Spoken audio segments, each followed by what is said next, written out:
felt like a tea kettle, that you were just boiling inside and on the brink of exploding? Well, my friends, this is the result of suppressed, accumulated negative energy. In today's video, I want to talk to you about the 3 major ways that we handle negative emotions.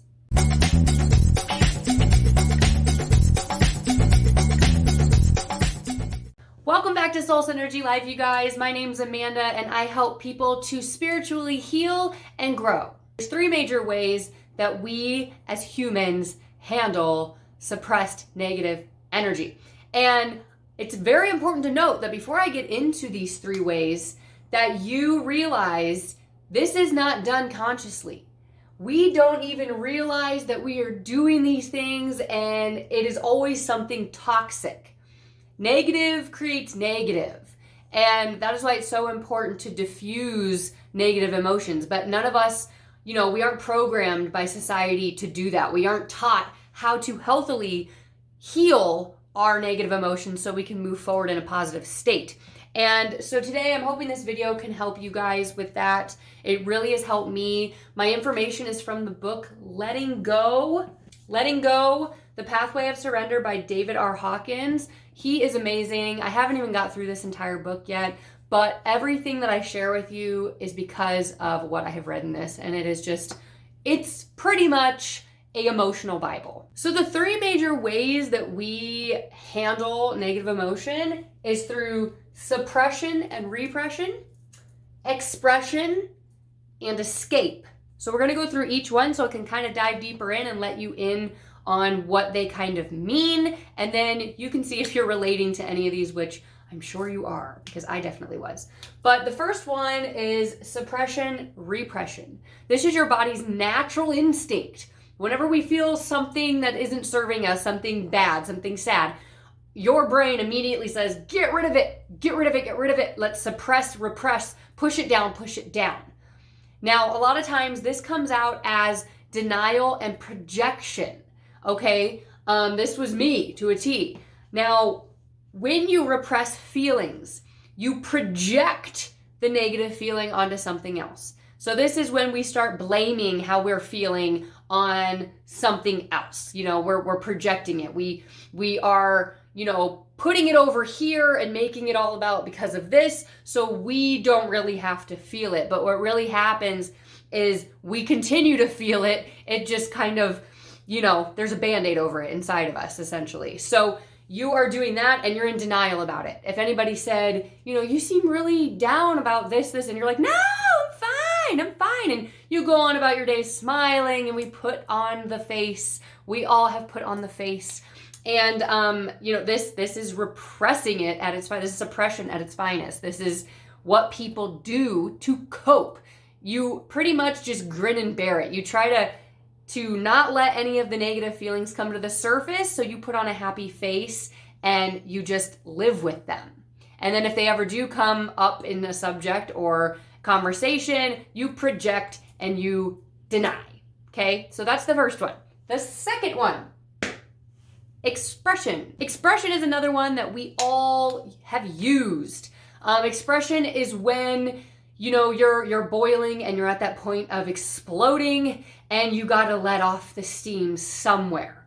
So this is when we start to let our feelings out a little bit. We start to vent them to other people. Now this usually comes out as gossip, talking badly about somebody else. Again, you are utilizing repression with expression because you are holding on to these negative feelings, and then you're going to bring them up, or somebody's going to bring them up to relieve some of that negative tension, and then you are going to place blame on somebody else and project it. This is going to come out and relieve that accumulated pressure and kind of make you think that you're feeling better, but then everybody else around you is suffering due to your expression.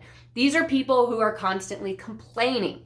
These are people who are always blaming others, who always play the pity party, who always say, poor me, I never have this, I never have that. And then those are the people that you tend to not want to be around because they are expressing so much negativity that it is affecting you and how you're feeling internally yourself. So you're like, ugh, stay clear of those people, right? So that is expression. The last one is escape. Now, if you've watched some of my other videos, you know that I used to have a drinking problem, and I had a slew of problems, you guys. I had a drinking problem. I used to cut myself. I was suicidal. I was bulimic / anorexic, whichever one I was feeling, to feel better about myself. You know, I had all these extreme escape,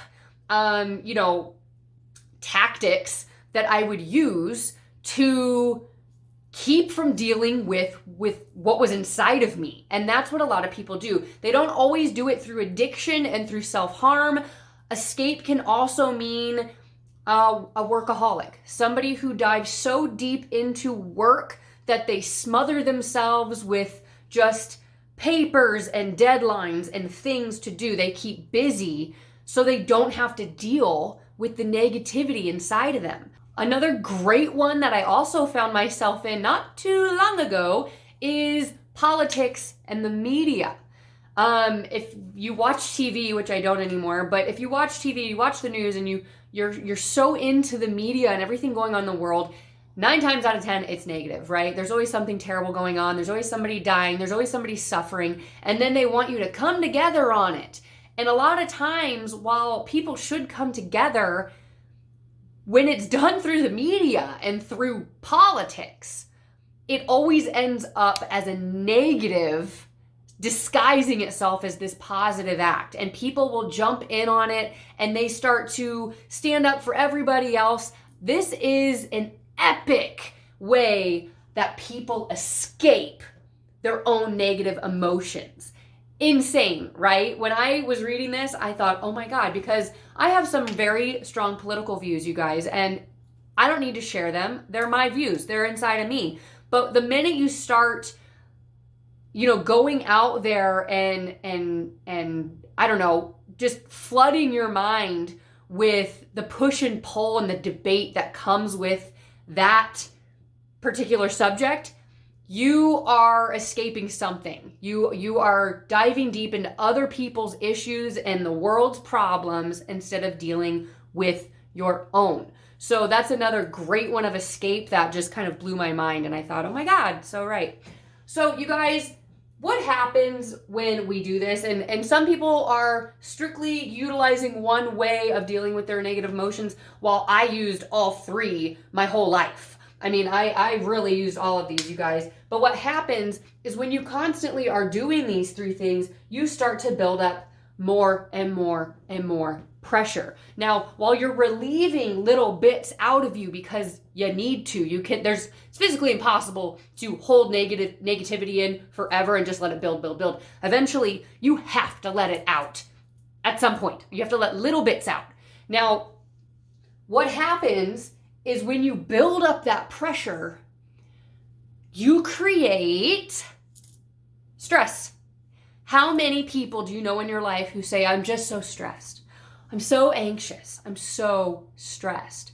Oh my God, you guys, me, anxiety queen, ask Brandon, my other half. He would love to fill you in on all of that. I was an anxiety freak and I still struggle with it to this day. But medication is not the answer, in my opinion. It is internal spiritual work that you have to do to yourself. Take self-awareness and then you diffuse the anxiety bomb, okay? So it's funny because a lot of people say that stress is from the outside, but really stress is internal, you guys. Stress is from in here. It's in here. You create it because you are suppressing negative emotion that you might not even realize you have, and you are practicing one of these 3 things. And all you're doing is letting little bits out at a time, and you're doing it in a negative way. And it creates stress, which is why most of the world says that they live an extremely stressful life. And then they blame it on everybody else, not realizing it's their own doing, right? People need to realize that they are not their feelings. You are not your feelings. That is your brain manipulating you into thinking things. That is your brain kind of tricking you into believing ridiculous things based off fear and doubt. The power is within consciously letting go of feelings, truly letting go of feelings, because that equals freedom. That will equal internal freedom, and it's something that we all want. Internal freedom. Now, what I've learned in this book, Letting Go, The Pathway to Surrender, is you don't want to get rid of negative emotions because we're human, right? We feel negative emotions. It's just how it is. Something's going to make you sad. Something's going to make you upset. But what we need to start doing is recognizing, consciously recognizing in the moment how we are feeling. And then you have to realize that it's just a feeling. It's something in your head. It's not a thing. It's not something you can hold. It's not something that can physically hurt you. It's in your head. And so what we have to start realizing is it's a feeling, and then we have to just let the energy out behind that feeling instead of letting it define our reality. This is so hard to do, you guys. I've been practicing this. This book has helped tremendously, but it takes practice. You can't just say, whoop, okay, I'm going to start recognizing my negative emotions and then I'm going to deal with them in a positive way by meditating and getting crystals. It doesn't work that way, you guys. This is an internal journey, and it's the best, most adventurous journey you will ever go on. But you have to truly start diving deeper into your mind, into self-awareness, holding yourself accountable, owning what you feel and think, and then not letting your mind conjure up ridiculous thoughts based off feeling.